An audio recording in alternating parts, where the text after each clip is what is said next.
Good morning, viewers, and welcome to this 13th edition of Asian Metallurgy Show.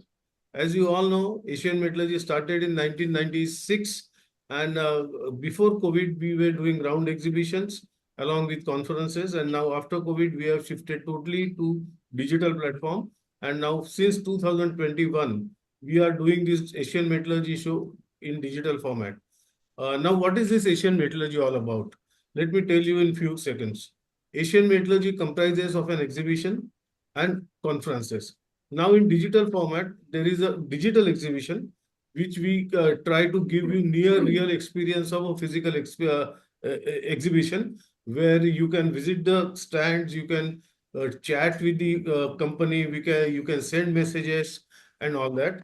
And on the conference part, there are various webinars organized during this period of 9 to 15th of December 2024, where we discuss various subjects related to metallurgical industry and see the opportunities, see the challenges, and get the status report of that industry vertical. So here we are for the inauguration session of this 13th Asian Metallurgy, and I welcome our dignitaries, which have spent their valuable time and to be with us. Firstly, I would welcome Mr. Paramjeet Singh, who is director in National Institute of Secondary Steel Technology, which is part of Ministry of Steel. As we all know, Mr. Paramjeet Singh was in Steel Ministry as additional industrial advisor, and before that, he was basically from NIST, and now he has come back to NIST as director. I welcome Mr. Paramjeet Singh for this inauguration session. Then we have Mr. Pughazhenty, who has been Executive Director of Indian Lead Zinc Development Association for a long time. And before that, I remember he was Executive Director in SIMA. So, and before that, he was in SR Steel for a few years. So he has a wide experience, long experience in steel industry and metallurgical industry. He has been past president of Indian Institute of Metals, and now he is spearheading the lead and zinc industry. Thank you, Mr. Pughazhenty, for sparing your time and be with us. And we have Mr. Navneet Agrawal, who is president of the Institute of Indian Foundrymen, the apex body of foundry sector in the country. And apart from that, Mr. Agrawal owns 5 foundries in Calcutta and Chennai, which are, I would say, 99% export-oriented units, and they manufacture around 5,000 plus tons per month. That's a huge tonnage for a foundry industry. So Mr. Agrawal has a huge experience in foundry sector, obviously, and he is heading the apex body of foundry sector in the country. Thank you very much, Mr. Navneet, for sparing your time and being with us for this inauguration session. So we have 3 industry experts from different streams of metallurgy. One from steel industry, one from lead and zinc industry, and one from foundry industry. All these 3 industries being the pillar of metallurgical industry in the country. So I would like to move on to them and get their experiences, get their insights about their particular industry. And with this view, I would first like to request Mr. Navneet to share his thoughts about foundry industry, the future of foundry industry in the country, the opportunities, the challenges, and maybe what foundry industry needs from the policymakers. On all these lines, I would request Mr. Navneet Agrawal to say a few words. Thank you very much. Thank you. Thank you, Mr. Chandekar. I think, first of all, I would like to congratulate you for this 13th edition of the Asian Metallurgy. And I know you have a very good viewership. And I wish you the best, for this edition and all the future edition. I'm happy to meet Mr. Pughazhenty and Mr. Paramjeet Singh, who are here in the inauguration. And I look forward to hearing from them on their perspective. So to begin with, friends, I would like to start with sharing some global scenario in terms of the casting production overall. So as per the World Casting Consensus, published in January 2023 by Modern Castings, the global casting production was estimated at around 113.14 million metric tons, with China, India, and US holding the top 3 positions. So India is second largest producer of castings in the world. And I think we are progressing quite well. So hopefully we'll be the first largest producer in some years, hopefully. Uh, Categorize again, foundry industry is always is a mother industry. As we know, anything and everything, most of the vehicles, most of the industries, whether it's automotive, railways, textiles, cement, electrical, aeronautical, space, agriculture, industrial pump set, diesel engines, sanitary pipe fittings. I mean, anything you look at is foundry industry has a mark, has a large mark there. And the foundry industry is proud to be, supplying most of the products there. So that's the role of the foundry industry overall. Uh, in terms of manufacturing, I think the Indian government has set up that they want to increase the share of manufacturing from 15% to 25%, which will create almost 100 million additional jobs in the next 10 years. So again, that's a big opportunity for the foundry industry, because foundry industry is, as I said, associated with most of the other manufacturing or other product which need to be manufactured. Since all engineering other sectors use metal casting in the manufacturing, the role of foundry industry to support manufacturing is very vital. It is not possible to achieve the above goal without the sustainable corresponding growth of the foundry sector. There are approximately 5,000 units in India today, and out of that, 90% are MSME. Approximately 1,500 units are having international quality accreditation, and several large foundries are extremely modern and definitely globally competitive and supplying a lot of products to various countries around the world. Coming to the contribution of the foundry industry in the Indian economy, and in terms of revenue, MSME are often considered as a backbone of the Indian economy. And the foundry industry adds almost 22 billion US dollars worth of product to the economy or to the GDP. Export of major castings has grown from 3.1 billion US dollar in 1819 and today stands around 4.5 billion US dollar as per the data of 23-24. The Indian foundry industry contributes to more than 2 million direct and indirect employment in the country as of today. So that's how we are in the Indian foundry or the foundry industry in the Indian economy. I would also talk a little bit about IF, which I represent. So IF was established in 1950, and I am happy to say that we are celebrating our 75th year this year. And we are probably one of the oldest industry body in the country, celebrating our 75th year. We have close to 4,000 members today, and we are hoping to become a 5,000 member organization in the next year and a half. We are headquartered in Calcutta. We operate 4 regional offices. We have 23 chapters across India, and we have 4 center of excellences.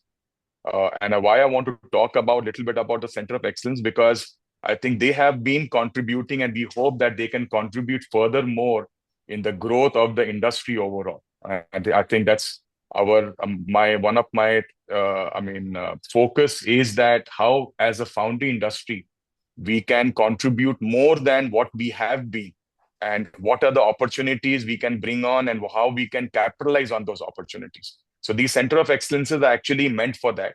So we have 4. One is in Delhi, which is basically to collect the data, do the analytics of the data, and also do a policy advocacy with the government. So being the apex body for foundry, we do that. The second center is in Chennai, which is more on skill development. And I think in order to create that 100 million more jobs, we need to have people who are skilled in the various segments which can be utilized by the foundry industry. And that center is actually doing that work, and we want to grow that furthermore. The third center is located in Pune, which is our National Center for Technical Services. And as the name says, it's more on providing technical services, consultancy to our members. And the fourth one, which is a new addition, is aimed at export. And I think it automatically shows that how critical export is today for the foundry industry to have our own center of excellence, which is now based in Kolkata and is already starting work on capacity building and helping our members to know how to export. How coming to the opportunities in India again, I think aiming at Foundry 4.0 and supporting the vision of our Honorable Prime Minister of making India a 5 trillion economy with a Viksit Bharat, with Sabka Saath, Sabka Vishwas, and Sabka Prayas, we need to focus on creating a sustainability roadmap, integrating technology, innovation, automation, environment, and information. Growing demand for niche value-added castings, whether it's aluminum, specialty alloys for electric vehicles, and many more new products coming in the market. Increasing demand for high-value, high-quality castings for aerospace, aviation, defense, electric vehicles, railways, which I think is a huge focus currently, and we can already see a lot of opportunities, especially in railways. We can see a lot of opportunities today in aerospace. We can see a lot of opportunities in defense, where the government is also wanting to indigenize a lot of the products and develop new products. So again, these are the sectors where a lot of foundry products will be required. The government's impetus on building capabilities in the above-mentioned sector has opened up a lot of opportunities. The government is also focusing on indigenization, as mentioned, defense, development of railway, highway infrastructure, and many other different infrastructure and capital goods requirement, which again will increase the segment, the focus or the requirement of foundry products. With high impetus on these niche sectors, requirement of casting will grow multifold in the coming years, with requirement of precision cast components to match safety critical requirements of these sectors. And one thing I will also add here is that it's not just making the casting. Another opportunity or the evolution which is happening is on sustainability. What we see with a lot of our members, what we see with a lot of, whether it's for the Indian market, whether it's for the export market, a lot of focus is now coming on the sustainability side. As an industry, we are also hoping that we can get part of the PLI scheme, which the government is quite focused on and wants to promote. So I think that will help us a lot and achieve our the targets what we have internally, and to meet the target of the government for its GDP growth. I think in view of these, foundries across India are presently upgrading facilities. We see a lot of technology changes. We see a lot of like high pressure, high speed machines coming in the market today. We see a lot of enhancement, a lot of focus on productivity. We see a lot of, focus, as I mentioned, on sustainability. So I think these are the things which are already going on. Indian foundry industry is producing high-value, high-tech foundry products. India industry also is diversifying into new products, new materials to make lightweight components using carbon alloys, aluminum, and use of electric vehicles and so on. One more thing I would add is on the export side. I think we see India is today in a cusp where we already know of China plus one, which has been going on for quite some time now. But I think the good news is now that with the new president coming in the US, we hope that it will create a much bigger thrust for companies which are buying from China to move to other countries, especially if he increases the tariff on China. And I think foundry industry is well positioned in India to take advantage of that. And I think that's one large opportunity. So today, the foundry industry, I would say, has two large opportunities. One is the domestic opportunity with railway, defense, and other sectors opening up, a lot of investment coming in, and which will require foundry product. And second is on the export side, where with the companies from US and Europe, especially wanting to have another base rather than just China, India is a natural choice. And today, we have democracy. Today, we have the capacity. Today, we have the capability. We are upgrading our technologies all across. So there is a huge opportunity which is coming up. And I think we, as a foundry industry, as a fraternity, we should try to capitalize on this as much as possible. Nonetheless, there are some challenges also, which I would like to highlight in this platform. I think the biggest challenge we are facing today is the sand. Sand is becoming a big challenge today across India. We see it in South India, where sand was coming from Gudur in Andhra Pradesh, and it's not been available for the last 5-6 months now. And that's a big input, which is creating a lot of trouble. Again, we are working closely platform like yours, sir, where we can highlight this matter to the specific people to get that done. The other thing which is happening is on the electricity cost. Although we, as India, we have one electricity policy, but unfortunately, different states have different policies for it. So that's one thing. I mean, we would urge using this platform to urge to the government that we should have a singular policy which will make the foundries to run on an equal footing, rather than have foundries running on different footing depending on the state where they are. The third one, similar, is on the pollution norm. Although we have a central pollution norm, but the state where some states have adopted the central policy, some states have not adopted. So again, I've used this platform to urge the policymakers if that can be sorted out, because that will help us to gain all the opportunity which we see today. I mean, otherwise people are confused. We get a lot of members where they say that no, I mean, some cases we need environmental clearances, some cases we don't need after a certain, volume of tonnage. So again, this is something which is a issue we are facing. Third issue, although we are all embarking on sustainability, one of the requirements which is coming up for export to Europe, and I'm sure it will also catapult to other countries, is CBAM, which is already effective for some grades of steel and will be fully effective from 2026 for all the products exporting to Europe. So again, that's where we would urge the government and the policy makers to look at and make a standardization plus provide facilitation in terms of achieving that. Because I think everyone wants to do it, but everyone is confused.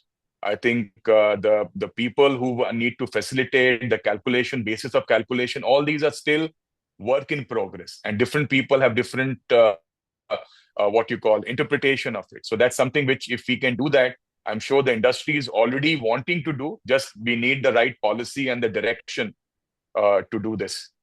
I think IF, as I mentioned, is in its 75th year, and I would again, use this platform to reach out to people to come into IIF, to come be part of the industry, which has been there for hundreds of years and will continue to be there for several hundred of years. And today we are in India, we have a lot of opportunity. So with that, I would, take a leave, and thank you, Mr. Chandekar, for giving this opportunity. Thank you. Just a minute. Yeah. Thank you, Mr. Agrawal, and it was really nice to hear that foundry industry is not only expanding, but it is almost exploding. So I think there are a lot of opportunities domestically also, and for export also. One of the things which you mentioned, that carbon border adjustment mechanism, I think we have officially opposed to that move by the Europe. I'm sure Mr. Paramjeet Singh will address this issue in his speech. But thank you very much, Mr. Navneet ji, and I would now go to Mr. Pughazhenty for his views on lead and zinc industry in specific, and metallurgical industry in general. Over to Mr. Pughazhenty. Thank you, my good friend Chandekar Saab. I've always been with you for a long time. Apart from your Metalworld and Steelworld, I know you've been doing many other events, exhibition on aluminum extrusion, your events in Dubai, the 13th event now. I must compliment you and your passion for doing these events, either physically or virtually. And after COVID, now it is either hybrid or virtual. This is what's happening now. And please don't say that we are sparing our valuable time. Those words, you can keep it for ministers and bureaucrats. We are in the industry and we are with you here. And I must compliment your team, your Chandekar Business Media Private Limited and the team. A small team doing such wonderful work. Next 7 days, you are going to have several panel discussions on steel, sponge iron, lead and zinc, sustainability, etc. I'm sure many would join and watch this. Thank God you are also live casting it on YouTube, and I'm sure you will have many viewers. You told me that last event was watched by 1.2 million viewers. Yeah, That's what you yes, said, yes, which yes. is incredible. I think people around the world are watching these events, which is a good thing. And it was so nice to see both Paramjeet Singh, my good friend. Unfortunately, when he was in Udyog Bhavan, I had not gone and met him for long. He was been busy. I have been busy with my own work. My activity has to be sustained, and I always kept an high momentum. And Navneet ji, I look forward to seeing you in the next Foundry Congress. And IAF, I was very active in the beginning. Then later on, I shifted to IIM more. From 1978, I am a member of IIM. IIM was started in Calcutta in 1948. We celebrated our 75th year last year. And IAM is something which I am very passionate and dedicated with that institute. I go to schools and colleges to motivate children. Think of metallurgy as a career choice. Don't go to IT sector, everything is there. There's so many things I see startups doing well in metal sector. They're all going for new opportunities in metals industry, which is really very good. And you talked about Navneet ji, this China plus one strategy, which I have been closely following. The latest Niti Aayog report, both Chandekar Saab and Paramjeet Singh, kindly note down. The latest Niti Aayog report says the China plus one strategy, unfortunately, India has not encashed totally. And the opportunity shifted to Malaysia, Vietnam, and Thailand. It has gone there. So they have addressed this issue very seriously. Our industry should focus on this China plus one strategy. Most of the MNCs, global companies are looking at India for variety of reasons, political, economical, the growth momentum here. They are all looking at India. You have PLI, you have whatever incentive. We have to see that if not China, India should be at the center stage in the world supply chain. Name anything, textile or steel or non-ferrous or whatever, castings, etc. So I think that is something, Navneet ji, you kindly have a look at the now latest report. If you send me the email ID, I'll send you some press clippings also. We cannot. India is a nuclear economy, space economy, knowledge economy, plenty of scientific, technical manpower here. They are there around the world. And how can we lose this opportunity? To Yes. Vietnam of all the places, to Vietnam, to Malaysia, to Thailand. What is this? This is something I can't believe.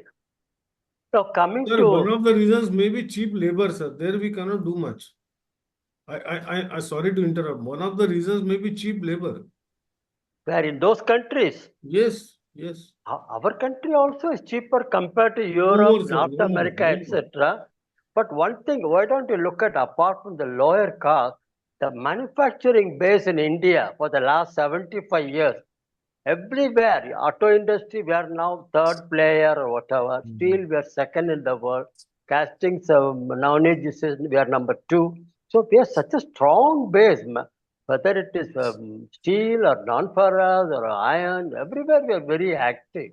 So labor is one, but volume is there, capacity is there, industry is there, manufacturing is a big activity here for long. Tell me what is there in Malaysia except gas and palm oil? Tell me what is there? That's all. But you have everything here. Now coming to my thing, I think I don't want to have a long debate here. Needless to say, you said lead and zinc as one of my caps. I've been wearing many caps. As a metallurgist, let me tell you, metals form the backbone of the economy. It's everywhere there, whether it is industry, agriculture, infrastructure, construction. Take your own mobile. The Yeah, body will be magnesium body, and you have got lithium battery inside or nickel cadmium battery inside. yeah, So yeah. everywhere metals are there. And this is going to be a huge opportunity for India, particularly because the GDP growth, it has come down. The Q2 GDP has come down from 5.8 or 6% and all that. But otherwise, India is the world's fastest growing economy. with a large domestic demand and consumption for everything in this country. All the global players in automotive sector, they are all here. Name any coach or two-wheeler, three-wheeler, four-wheeler, they are all here in this country. The buying power here. And then the outlays in infrastructure, construction, agriculture, services is massive here. So this is a country where metals are going to play a big part. Now, Navneet talked about electric mobility. We are putting a lot of effort there, but where are the critical minerals? We don't have lithium. We don't have nickel. We don't have cobalt. The government of India, Ministry of Mines has already told NMDC and Hindustan Copper to go around the world for joint ventures, particularly Latin America. The triangular countries, ABC, Argentina, Bolivia, Chile.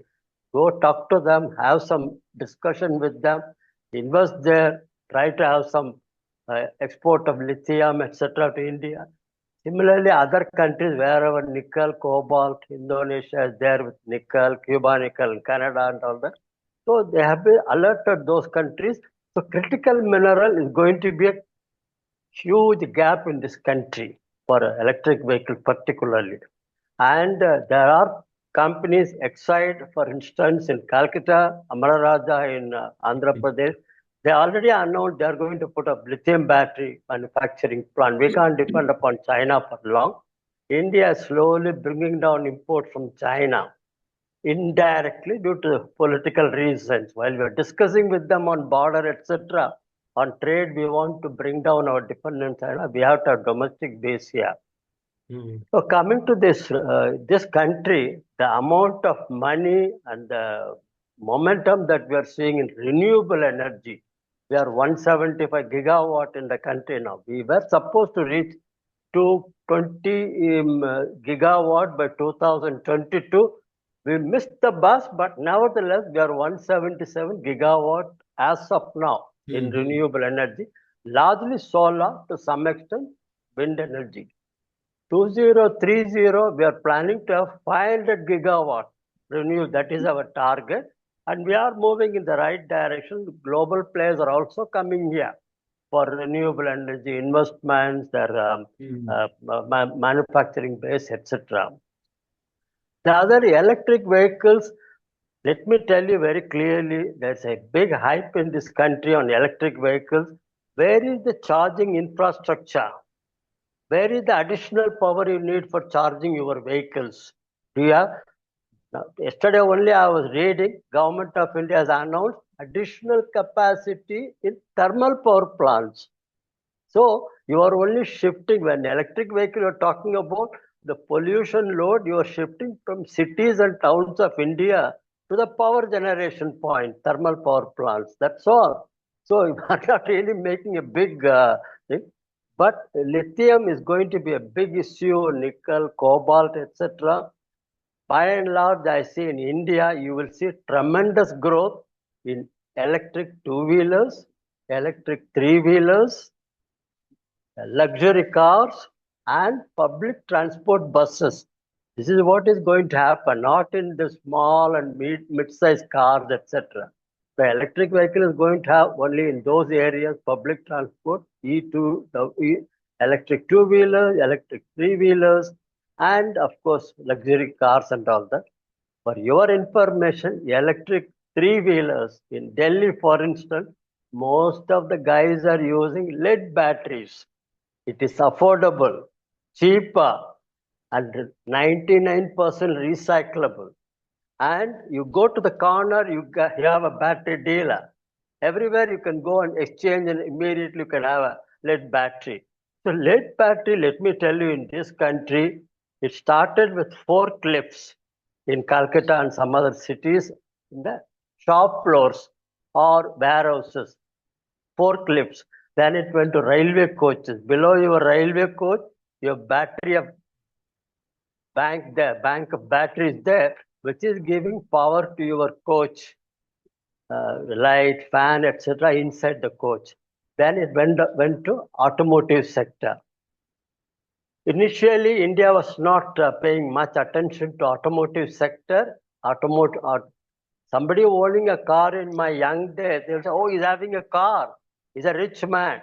Today, a young guy who goes for a job in IT sector, he buys a car and he has a scooter also for short range, movement, etc. Things have changed in this country. So cars, for instance, has come such a large number here in this country. So this is one sector where automotive batteries, lead batteries are in big numbers. Then UPS for your computers, inverters, lead battery supported inverters, house, hospital, school, bank, everywhere inverters are there. Now we are shifting to energy storage, renewable energy, and also to some extent in electric. So because of this multi-sectoral application of lead batteries, India has many times achieved double-digit growth in lead batteries. And recycling is a big game in this country. I think Paramjeet will know, Chandekar will know, most likely Navneet ji also will know. For a long time, India was import dependent for non-ferrous metals before 1980, totally from Australia, Canada, Europe, and all that. After 80s, 84, 81, 91, and all that, many players have come. Hindustan Copper was a tiny player. Hindustan Copper is languishing in India. And Balco has been taken over by Vedanta Aluminium. So all these companies are all million ton capacity players in aluminium, copper, zinc, etc. Lead, if I tell you the number, it's mind boggling. India is consuming 1.5 million tons of lead in this country. 1.5 we were importing earlier. Today we are consuming 1.5 million tons of lead. 75% of that lead is coming from recycling of used lead batteries. 75% come from the used lead batteries. We are doing recycling. We started practicing circular economy 50 years ago. The world is talking about circular economy, net zero, carbon credit, and all that. Now, we started doing circular economy. I know Calcutta, Punjab, Kanpur, many places, whatever lead batteries were available from Ambassador and Fiat, we started recycling them. And this has grown in number. Telecom batteries, inverter batteries, everything is available. So lead recycling is a big activity in this country because of its low melting recycling operation. 327 degrees centigrade is the melting point of lead. And anybody can put up this recycling. You don't need a sophisticated one. But now what we are doing, I was a part of CPCB MOF committee. We told them in India we should go for closed door clean operations in recycling, rotary furnace, refining kettle, etc. And no longer this traditional good old mandir batti. Navneet ji, you would have heard about mandir battis. Paramjeet ji, Punjab maybe this kind of mandir batti, temple shaped brick structure which can be demolished and reconstructed overnight. So this mandir batti cannot be here in this country. Informal recycling is a very bad thing. 30% of recycling is all informal. I want this to be 5%, 2%. Gradually, it should be eliminated. Closely working with the MOEF, State Pollution Control Board, CPCB, this informal sector, I'm ashamed of this. I'm hearing about informal backyard recycling for the last 40, 50 years. We cannot have this. We should have organized players, big capacity players, clean operations, excellent occupational health and shop floor practice. We should have that kind of recycling. We cannot afford the other backyard recycling. Coming to zinc, Paramjeet Singh ji knows steel demand is closely linked with, zinc demand is closely related with steel demand because 80% of zinc goes for galvanizing, corrosion protection, whether it is steel tube, steel sheet, steel wire, steel angles, everything is galvanized in this country. Telecom tower, for instance, railway electrification tower, power transmission tower, they are all made of galvanized mild steel angles. Then they erect the tower. Why? Because galvanizing zinc gives excellent corrosion protection and it postpones your onset of corrosion by 50 years. zinc gives maintenance-free protection unlike paints. Plating can be shiny, that also gives a longer life. Galvanizing gives 50, 60 years of life depending on the coating weight you apply and the atmosphere to which the job is exposed. These are the critical factors. And galvanizing, I think Paramjeet Singh would have seen many continuous sheet galvanizing plants in SAIL, JSW, Tata Steel, all continuous galvanizing. There are many others, wire galvanizers, structural galvanizers, pipe galvanizing, Hisar and Rohtak and all that. So galvanizing is a big activity. And let me tell you, galvanizing initially is slightly costlier than paint. But if you look at the life cycle, 50, 60 years, it becomes an investment. You don't have to do any maintenance or repair later on. Galvanizing gives plenty of life. Just galvanize, erect it, and just relax and go for. Let us save money. By corrosion, India loses about 4 to 5% of a GDP. That nobody looks at it. Government of India talks about environment protection. Why not corrosion protection? That is also very important. When there's a rail accident or an accident in a flyover, they blame the steel. It's rusted steel, rusted rail, etc. So we can't be talking on those lines. So corrosion protection is a very important subject. Galvanizing should be made compulsory or mandatory for any structure, infrastructure or construction. I want to tell Paramjeet Singh, I think galvanize the rebar in RCC, coastal areas, corrosion prone areas. ILZDA, I have been promoting this for long. The first application of galvanized rebar in India took place in 1984 in Lotus Temple. I was instrumental in recommending galvanized rebar for that. L&T, ECC came to me. They said, we want to have a white marble-like Taj Mahal structure for 200 years without any rust stain, concrete cracking, etc. I said, go and see the Sydney Opera House on the river. It's there, beautiful, similar lotus-like structure. They have used galvanized rebar. Why don't you use? Then they said, yes, let's use this. Then we went around looking for galvanizer. First time we used 500 tons of galvanized rebar has been used here. The latest, I should tell you, the world's tallest Krishna Mandir coming up in Mathura, Vrindavan. It's called Chandrodaya. It should hit the moon, Chandrodaya. That is the name of the temple. And there they are using about 2,000 tons of galvanized rebar in all the structures, RCC structures. So this is the future for zinc. I think I would like to stop at this because I'll go endless and Paramjeet will be looking at me when his books are going to conclude. Sorry, I prolonged. Thank you very much. We'll see some other occasion. Thank you. Bye.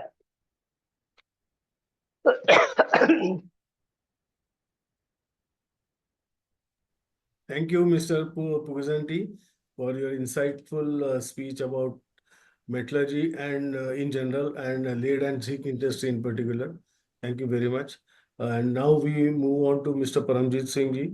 Mr. Paramjeet, this is all yours. Thank you, Mr. Chandekar. Thank you so much. First of all, I would like to, as you can say thank you and good afternoon to all of you because we have started this session in the morning and we have turned to the afternoon. Yeah. Yeah. It doesn't matter. Yeah, thank you so much. I'm very happy that I have been given an opportunity to speak on this inaugural session for the 13th Asian Metallurgy. And as it is, I am thankful that Mr. Chandekar has arranged 3 different areas. One is non-ferrous, foundry, and the steel. It is, you can say, some way enhancing the knowledge of each other. And this is a platform we can say that which is exchanging the knowledge and increasing the knowledge of each other. Thank you, Mr. Chandekar, so much. Thank you so much. However, before I touch upon the subject, I would like to review and present the brief overview and insight of the steel sector, as it is very well said by the Mr. Pughazhenty, that this steel is the backbone of any economy, and there is direct correlation between the steel usage in the country and its economic development. And if you see to the other countries like Japan, Korea, and US, they have a high per capita steel consumption, which is going with the range of 500 to 800 kg, whereas in India, our per capita steel consumption is around 98 kg per person, which is very low, which indicates that there is a lot of scope, that huge scope for the enhancement of usage of steel in the country. Apart from this, government is taking a lot of initiatives that how we can increase the consumption of our steel, like they are giving the push to the infrastructure projects, which is announced by the government, like on the railway, port, shipping, civil aviation, road transport, etc., which enhances the steel requirement sustainably in the years to come. Apart from that, Gati Shakti master plan announced by the Honorable Minister is also going to boost the steel demand in the country further. And I am happy to share that as compared to our previous year, that is 2020, 22-23, where the production was around 127 million ton, we have touched a record of around 144 million ton in the year 23-24, which is quite high. And if you see that this production is going to be around 250 million tons by 2030, and we are the second largest steel producer after China, and I think our demand is going to increase significantly in future. And if you see this, the total 100 and if you see our steel industry is divided in two parts. Actually, you can say the one is the BF route, and another is the DRI route. And major, if you see the total production of 145 million ton, which is being produced in the country, around 43% is produced through the blast furnace and BOF route, and balance is met by the induction furnace and EAF route. Induction furnace is contributing on 35% of the total steel crude steel production, which is quite substantial amount. And this total 35% is being produced by the smaller sector, where they have a capacity from around, you can say, 1 lakh ton per annum to the 5 lakh ton or 10 lakh ton per annum. So this sector is contributing, you can say, significant amount of steel requirement. And in future, whenever the capacity of our steel industry will be around 300 million ton by 2030, 33%, it is expected that it's to be met by the secondary steel sector or smaller sector. While there is a huge opportunity of the steel sector, that there are challenges also. That the major challenge which is present in the in front of the industry is the basically decarbonization. If you see that the total emission, if you see the total emission of the industry, then 12% of the emission is contributed by the steel industry, as compared to the global global steel industries. They are contributing around 8%, but in our country, that it is contributions are 12%. So the challenge is huge for, in front of the steel industry. So this is the major challenge.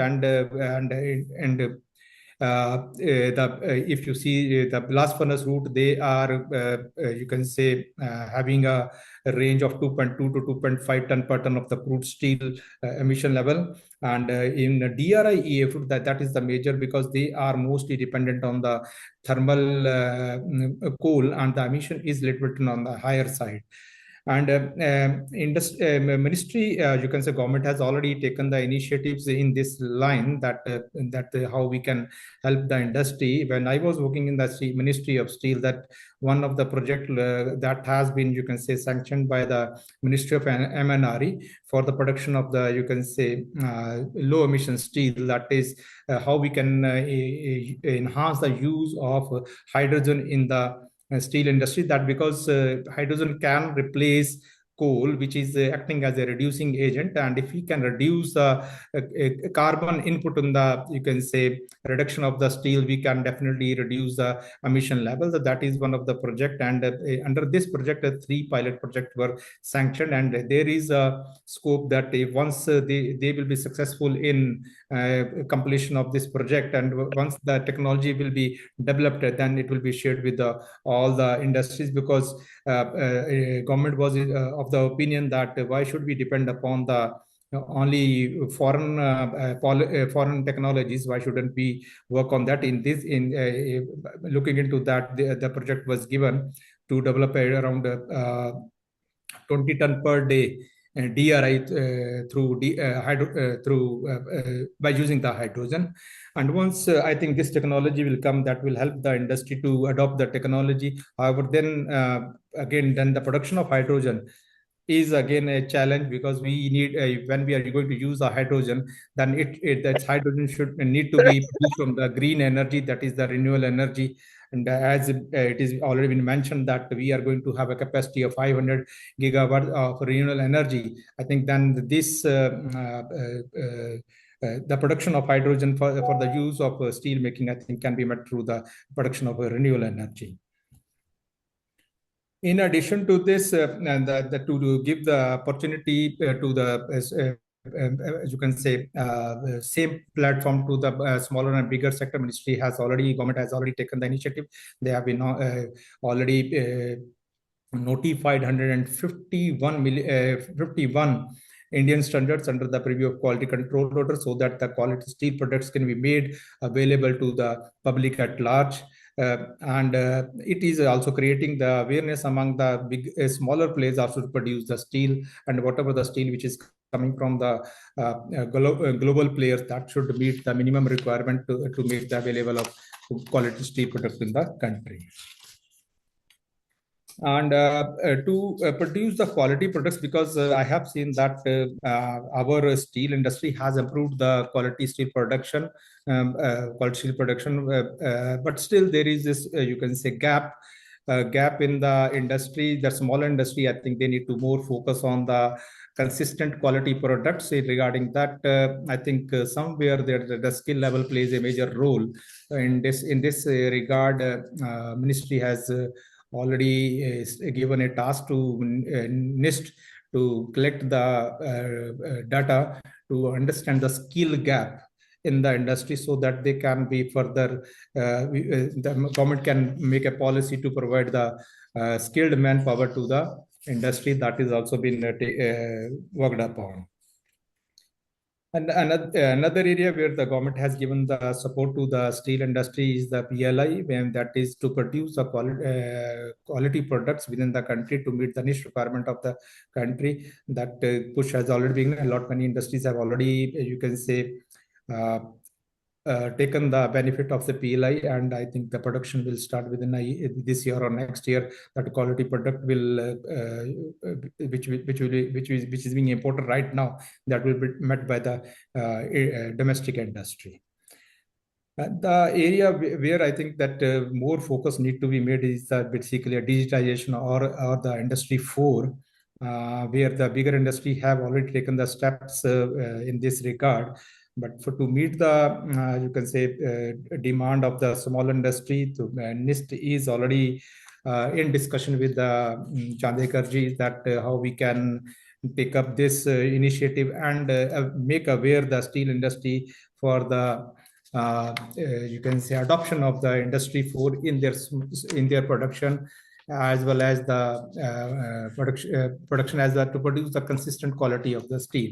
Because while working in the Ministry of Steel, I have seen that a lot many grades which are coming in the smaller quantity, they are still we are dependent on them, which can that niche requirement can be met by the smaller industry, as the small hubs are being you can say made by the Japan to meet the global requirement. I think that India can take a lead in that case by producing that niche products, and they can meet the requirement of the country, as well as the as well as they can you can say work for the export requirement also. This is all. I think all other points have been already been shared by the other speakers by them, and I think with this I'll take the opportunity to close my talk. Thank you, Chandekar ji. Thank you, Navneet ji, and thank you so much. Thank you, Mr. Paramjeet Singh, for your again very insightful, very informative, and futuristic view of steel industry. And so we had three perspectives: one from the foundry industry, one from the lead and zinc industry, and one from the steel industry. And of course, I think all these perspectives are very positive, and we can very well say that the metallurgical industry, the ferrous, non-ferrous, both is progressing decently, and we look forward to a very bright future for metallurgical industry, because metallurgy. See, my theory is very simple, sir. India's infrastructure growth is centered around India's economy is centered around infrastructure growth. Infrastructure growth, you cannot see infrastructure growth without metals. So it's all metal centric economy which we are seeing today in India. And thank you very much for giving your insightful speech and sharing your thoughts.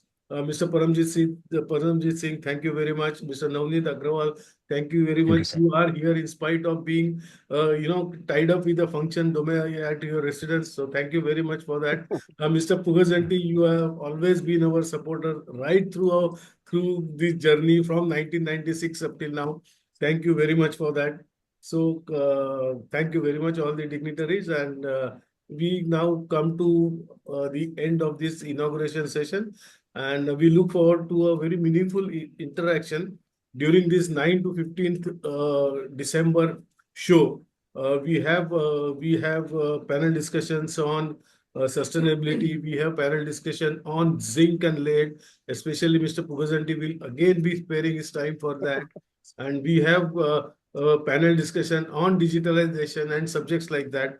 So look forward for a very meaningful, very insightful, and very constructive interaction in metallurgical sector in this week. Thank you very much.